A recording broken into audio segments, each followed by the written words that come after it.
thevoicebeforethevoid.net. A Day's Pleasure by Hamlin Garland. Read by The Voice Before the Void. Mainly it is long and weariful, and has a home of toil at one end, and a dull little town at the other.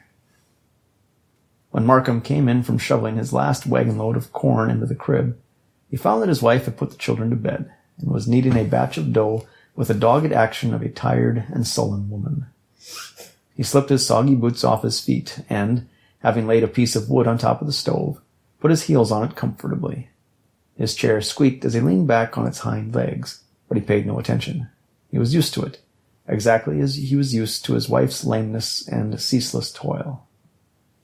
"That closes up my corn," he said after a silence. "I guess I'll go to town tomorrow to get my horses shod." "I guess I'll get ready and go along," said his wife in a sorry attempt to be firm and confident of tone. "What do you want to go to town for?" he grumbled. "What does anybody want to go to town for?" she burst out, facing him. "I ain't been out of this house for 6 months, while you go and go." "Oh, it ain't 6 months. You went down that day I got the mower." "When was that?" "The 10th of July, and you know it." "Well, maybe 'twas. I didn't think it was so long ago. I ain't no objection to your going, only I'm going to take a load of wheat." "Well, just leave off a sack, and that'll balance me and the baby," she said spiritedly. "All right," he replied good-naturedly, seeing she was roused. "Only that wheat ought to be put up tonight if you're going. You won't have any time to hold sacks for me in the morning with them young'uns to get off to school." "Well, let's go do it then," she said, sullenly resolute. "I hate to go out again, but I suppose we better." He yawned dismally and began pulling his boots on again, stamping his swollen feet into them with grunts of pain. She put on his coat and one of the boys' caps, and they went out to the granary. The night was cold and clear. "Don't look so much like snow as it did last night," said Sam. "It may turn warm." Laying out the sacks in the light of the lantern, they sorted out those which were whole, and Sam climbed into the bin with a tin pail in his hand, and the work began. He was a sturdy fellow, and he worked desperately fast. The shining tin pail dived deep into the cold wheat and dragged heavily on the woman's tired hands as it came to the mouth of the sack, and she trembled with fatigue, but held on and dragged the sacks away when filled, and brought others, till at last Sam climbed out, puffing and wheezing, to tie them up. "I guess I'll load 'em in the morning," he said. "You needn't wait for me. I'll tie 'em up alone." "Oh, I don't mind," she replied, feeling a little touched by his unexpectedly easy acquiescence to her request. When they went back to the house, the moon had risen. It had scarcely set when they were wakened by the crowing roosters. The man rolled stiffly out of bed and began rattling at the stove in the dark, cold kitchen. His wife arose lamer and stiffer than usual, and began twisting her thin hair into a knot. Sam did not stop to wash, but went out to the barn. The woman, however, hastily soused her face into the hard limestone water at the sink and put the kettle on. Then she called the children. She knew it was early, and they would need several callings. She pushed breakfast forward, running over in her mind the things she must have: 2 spools of thread, 6 yards of cotton flannel, a can of coffee, and mittens for Kitty. Then she must have... There were oceans of things she needed. The children soon came scudding down out of the darkness of the upstairs to dress tumultuously at the kitchen stove. They humped and shivered, holding up their bare feet from the cold floor, like chickens in new-fallen snow. They were irritable, and snarled and snapped and struck like cats and dogs. Mrs. Markham stood it for a while with mere commands to hush up, but at last her patience gave out, and she charged down on the struggling mob and cuffed them right and left. They ate their breakfast by lamplight, and when Sam went back to his work around the barnyard, it was scarcely dawn. The children, left alone with their mother, began to tease her to let them go to town also. "No, sir, nobody goes but baby. Your father's going to take a load of wheat." She was weak with the worry of it all when she had sent the older children away to school, and the kitchen work was finished. She went into the cold bedroom off the little sitting room and put on her best dress. It had never been a good fit, but now she was getting so thin it hung in wrinkled folds everywhere about the shoulders and waist. She lay down on the bed a moment to ease that dull pain in her back, she had a moment's distaste for going out at all. The thought of sleep was more alluring. Then the thought of the long, long day and the sickening sameness of her life swept over her again, and she rose and prepared the baby for the journey. It was but little after sunrise when Sam drove out into the road and started for Belle Plaine. His wife sat perched upon the wheat sacks behind him, holding the baby in her lap, a cotton quilt under her, and a cotton horse blanket over her knees. Sam was disposed to be very good-natured, and he talked back at her occasionally, though she could only understand him when he turned his face toward her. The baby stared out at the passing fence posts and wiggled his hands out of his mittens at every opportunity. He was married, at least. It grew warmer as they went on, and a strong south wind arose. The dust settled upon the woman's shawl and hat. Her hair loosened and blew unkemptly about her face. The road, which led across the high, level prairie, was quite smooth and dry, but still it jolted her, and the pain in her back increased. She had nothing to lean against, and the weight of the child grew greater, till she was forced to place him on the sacks beside her, though she could not loose her hold for a moment. The town drew in sight, a cluster of small frame houses and stores on the dry prairie beside a railway station. There were no trees yet which could be called shade trees. The pitilessly severe light of the sun flooded everything. A few teams were hitched about, and in the lee of the stores a few men could be seen seated comfortably, their broad hat rims flopping up and down, their faces brown as leather. Markham put his wife out at one of the grocery stores and drove off down toward the elevators to sell his wheat. The grocer greeted Mrs. Markham in a perfunctorily kind manner and offered her a chair, which she took gratefully. She sat for a quarter of an hour, almost without moving, leaning against the back of the high chair. At last the child began to get restless and troublesome, and she spent half an hour helping him amuse himself around the nail kegs. At length she rose and went out on the walk, carrying the baby. She went into the dry goods store and took a seat on one of the little revolving stools. A woman was buying some woolen goods for a dress. It was worth 27 cents a yard, the clerk said, but he would knock off 2 cents if she took 10 yards. It looked warm, and Mrs. Markham wished she could afford it for Mary. A pretty young girl came in, and laughed and chatted with the clerk, and bought a pair of gloves. She was the daughter of the grocer. Her happiness made the wife and mother sad. When Sam came back, she asked him for some money. "What do you want to do with it?" he asked. "I want to spend it," she said. She was not to be trifled with, so he gave her $1. "I need $1 more." "Well, I've got to go take up that note at the bank." "Well, the children's got to have some new underclothes," she said. He handed her a $2 bill and then went out to pay his note. She bought her cotton flannel and mittens and thread, and then sat leaning against the counter. It was noon, and she was hungry. She went out to the wagon, got the lunch she had brought, and took it into the grocery to eat it, where she could get a drink of water. The grocer gave the baby a stick of candy and handed the mother an apple. "It'll kind of go down with your donuts," he said. After eating her lunch, she got up and went out. She felt ashamed to sit there any longer. She entered another dry goods store, but when the clerk came toward her saying, "Anything today, Mrs.?"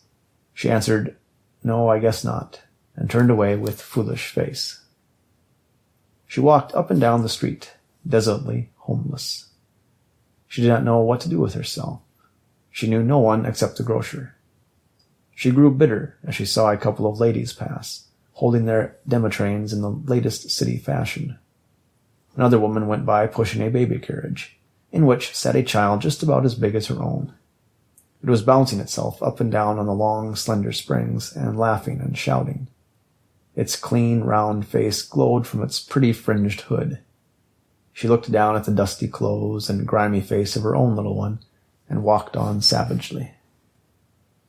She went into the drugstore, where the soda fountain was, but it made her thirsty to sit there, and she went out on the street again. She heard Sam laugh, and saw him in a group of men over by the blacksmith shop. He was having a good time, and had forgotten her. Her back ached so intolerably that she concluded to go in and rest once more in the grocer's chair. The baby was growing cross and fretful. She bought 5 cents worth of candy to take home to the children, and gave baby a little piece to keep him quiet. She wished Sam would come. It must be getting late. The grocer said it was not much after 1. Time seemed terribly long. She felt that she ought to do something while she was in town. She ran over her purchases. Yes, that was all she had planned to buy. She fell to figuring on the things she needed. It was terrible. It ran away up into $20 or $30 at the least. Sam, as well as she, needed underwear for the cold winter, but they would have to wear the old ones, even if they were thin and ragged. She would not need a dress, she thought bitterly, because she never went anywhere. She rose and went out on the street once more, and wandered up and down, looking at everything in the hope of enjoying something. A man from Boone Creek backed a load of apples up to the sidewalk. As he stood waiting for the grocer, he noticed Mrs. Markham and the baby, and gave the baby an apple. This was a pleasure. He had such a hearty way about him. He, on his part, saw an ordinary farmer's wife with dusty dress, unkempt hair, and tired face. He did not know exactly why she appealed to him, but he tried to cheer her up. The grocer was familiar with these bedraggled and weary wives. He was accustomed to see them sit for hours in his big wooden chair and nurse tired and fretful children. Their forlorn, aimless, pathetic wandering up and down the street was a daily occurrence, and had never possessed any special meaning to him. 2. In a cottage around the corner from the grocery store, 2 men and a woman were finishing a dainty luncheon. The woman was dressed in cool, white garments, and she seemed to make the day one of perfect comfort. The home of the Honorable Mr. Hall was by no means the costliest in the town, but his wife made it the most attractive. He was one of the leading lawyers of the county, and a man of culture and progressive views. He was entertaining a friend who had lectured the night before in the Congregational Church. They were by no means in serious discussion. The talk was rather frivolous. Hall had the ability to caricature men with a few gestures and attitudes, and was giving to his Eastern friend some descriptions of the old-fashioned Western lawyers he had met in his practice. It was very amusing, and his guest laughed heartily for a time. But suddenly Hall became aware that Otis was not listening. Then he perceived that he was peering out of the window at someone, and that on his face a look of bitter sadness was falling. Hall stopped. "What do you see, Otis?" Otis replied, "I see a forlorn, weary woman." Mrs. Hall rose and went to the window. Mrs. Markham was walking by the house, her baby in her arms. Savage anger and weeping were in her eyes and on her lips, and there was hopeless tragedy in her shambling walk and weak back. In the silence, Otis went on. "I saw the poor, dejected creature twice this morning. I couldn't forget her." "Who is she?" asked Mrs. Hall very softly. "Her name is Markham. She's Sam Markham's wife," said Hall. The young wife led the way into the sitting room, and the men took seats and lit their cigars. Hall was meditating a diversion when Otis resumed suddenly. "That woman came to town today to get a change, to have a little play spell, and she's wandering around like a starved and weary cat. I wonder if there is a woman in this town with sympathy enough and courage enough to go out and help that woman. The saloon keepers, the politicians, and the grocers make it pleasant for the man, so pleasant that he forgets his wife. But the wife is left without a word." Mrs. Hall's work dropped, and on her pretty face was a look of pain. The man's harsh words had wounded her, and wakened her. She took up her hat and hurried out on the walk. The men looked at each other, and then the husband said, "It's going to be a little sultry for the men around these diggings. Suppose we go out for a walk." Delia? What is it? Is that a name? D-E-L-I-A? Delia? Delia? Delia. Oh, yeah. Delia felt a hand on her arm as she stood at the corner. "You look tired, Mrs. Markham. Won't you come in a little while? I'm Mrs. Hall." Mrs. Markham turned with a scowl on her face and a biting word on her tongue. But something in the sweet, round little face of the other woman silenced her, and her brow smoothed out. "Thank you kindly, but it's most time to go home. I'm looking for Mr. Markham now." Oh, come in a little while. The baby is cross and tired out. Please do. Mrs. Markham yielded to the friendly voice, and together the two women reached the gate just as two men hurriedly turned the other corner. "Let me relieve you," said Mrs. Hall. The mother hesitated. "He's so dusty." "Oh, that won't matter. Oh, what a big fellow he is. I haven't any of my own," said Mrs. Hall, and he looked past like an electric spark between the two women, and Delia was her willing guest from that moment. They went into the little sitting room, so dainty and lovely to the farmer's wife. As she sank into an easy chair, she was faint and drowsy with the pleasure of it. She submitted to being brushed. She gave the baby into the hands of the Swedish girl, who washed its face and hands and sang it to sleep, while its mother sipped some tea. Through it all, she lay back in her easy chair, not speaking a word, while the ache passed out of her back, and her hot, swollen head ceased to throb. But she saw everything: the piano, the pictures, the curtains, the wallpaper, the little tea stand. They were almost as grateful to her as the food and fragrant tea. Such housekeeping as this she had never seen. Her mother had worn her kitchen floor thin as brown paper in keeping a speckless house, and she had been in houses that were larger and costlier, but something of the charm of her hostess was in the arrangement of vases, chairs, or pictures. It was tasteful. Mrs. Hall did not ask about her affairs. She talked to her about the sturdy little baby and about the things upon which Delia's eyes dwelt. If she seemed interested in a vase, she was told what it was and where it was made. She was shown all the pictures and books. Mrs. Hall seemed to read her visitor's mind. She kept as far from the farm and her guests' affairs as possible, and at last she opened the piano and sang to her, not slow-moving hymns, but catchy love songs full of sentiment, and then played some simple melodies, knowing that Mrs. Markham's eyes were studying her hands, her rings, and the flash of her fingers on the keys, seeing more than she heard. And through it all, Mrs. Hall conveyed the impression that she, too, was having a good time. The rattle of the wagon outside roused them both. Sam was at the gate for her. Mrs. Markham rose hastily. "Oh, it's almost sundown," she gasped in astonishment as she looked out the window. "Oh, that won't kill anybody," replied her hostess. "Don't hurry. Carrie, take the baby out to the wagon for Mrs. Markham while I help her with her things." "Oh, I've had such a good time," Mrs. Markham said as they went down the little walk. "So have I," replied Mrs. Hall. She took the baby a moment as her guest climbed in. "Oh, you big fat fellow," she cried as she gave him a squeeze. "You must bring your wife in oftener, Mr. Markham," she said as she handed the baby up. Sam was staring with amazement. "Thank you, I will," he finally managed to say.